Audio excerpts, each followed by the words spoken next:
we've been preparing for a dangerous winter storm that'll threaten North Carolina later tonight and tomorrow. If you hadn't already, now is the time to get prepared. We're just hours away from feeling the impact of a major winter storm in our state.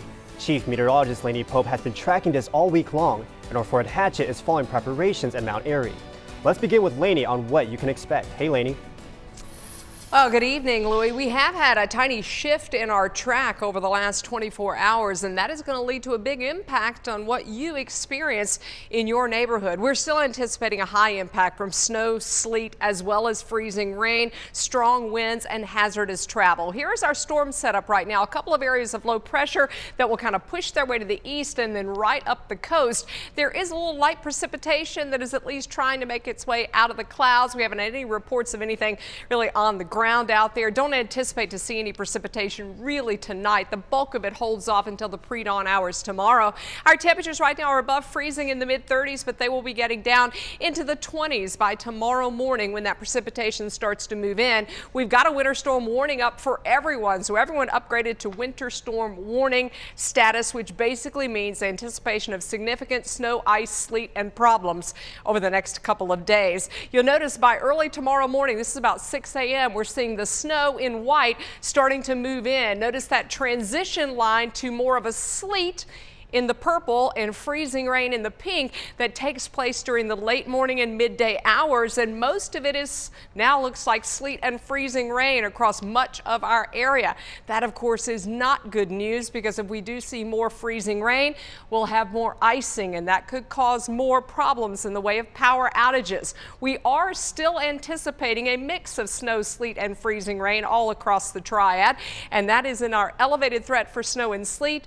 A significant threat, though, for freezing rain and glazing. That is more of the concern across the Piedmont Triad. In fact, our heavy glaze area, we've moved a little farther to the north, and it now includes much of the Triad, with the potential of 1/4 of an inch to as much as 1/2 of an inch of ice on trees. And that could lead to some significant problems across our area when it comes to power outages. We're also anticipating the snow, sleet, and maybe a light glaze in some of the mountain communities. You'll notice, though, that the heavy snow is still in the forecast in the mountains. And yes, there is still accumulating snow that is expected across all of our area. We'll talk more in detail about this coming up. All right, thank you, Lainey. Now across the state, crews are working on the roads, making sure they're safe for first responders ahead of the winter storm.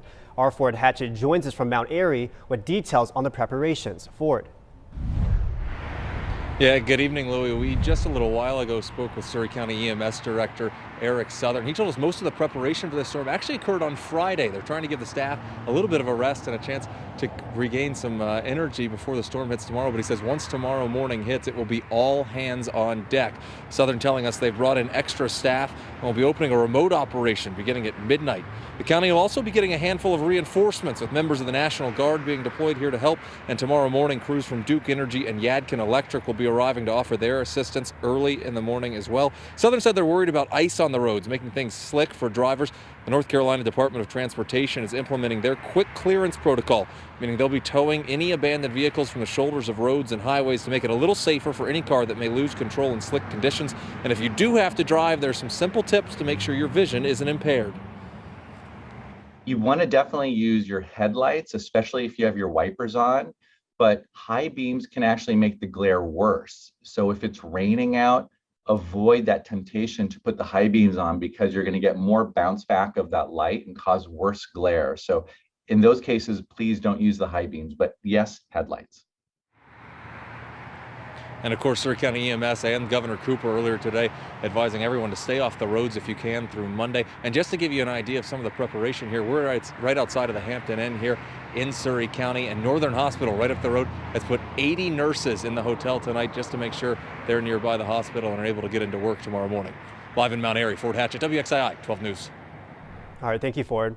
And ahead of the winter storm, North Carolina and Virginia are under states of emergency tonight. This will allow first responders to get ready and move supplies and equipment. This morning, Governor Roy Cooper gave an update on this weekend's winter weather. He urged people across the state to make sure they have everything they need to get through the storm safely. Regardless of where you live, pay close attention to your local weather forecast to get prepared. and to know whether it's too dangerous to go out. Plan to stay home tomorrow, Sunday. Today, make sure you have groceries, medications, and other essentials like water, batteries, and pet food that you'll need for the next few days.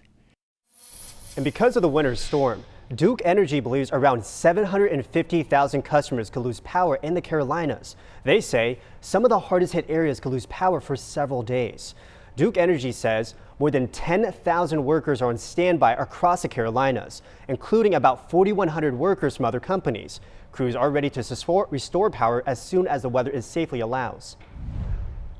In Asheville, crews have been pre-treating roads with salt and brine. The city of Asheville says the treatment began right after this morning's commute. Crews are ready to plow the roads as needed. Now, according to the city's fire department, first responders have a plan in place in case of emergency. You know, the Asheville Fire Department, we have plans in place. We'll have chains on, and we're used to running emergency in hazardous conditions. But again, it puts our personnel at risk as well. So we highly recommend people just try to stay off the roads, and that will reduce our emergency calls and will keep our firefighters safe as well. Officials are also urging people to not park on the roads during the snowfall. This will help crews clear the road streets and safely. In the Central Business District, city garages are now open to the public for free. And make sure you download our app. It's free. You can catch the latest forecast from our weather team and important safety reminders as well. We also share links for other updates, including closings, traffic, and power outages. For the full list, just scroll to the bottom of your screen.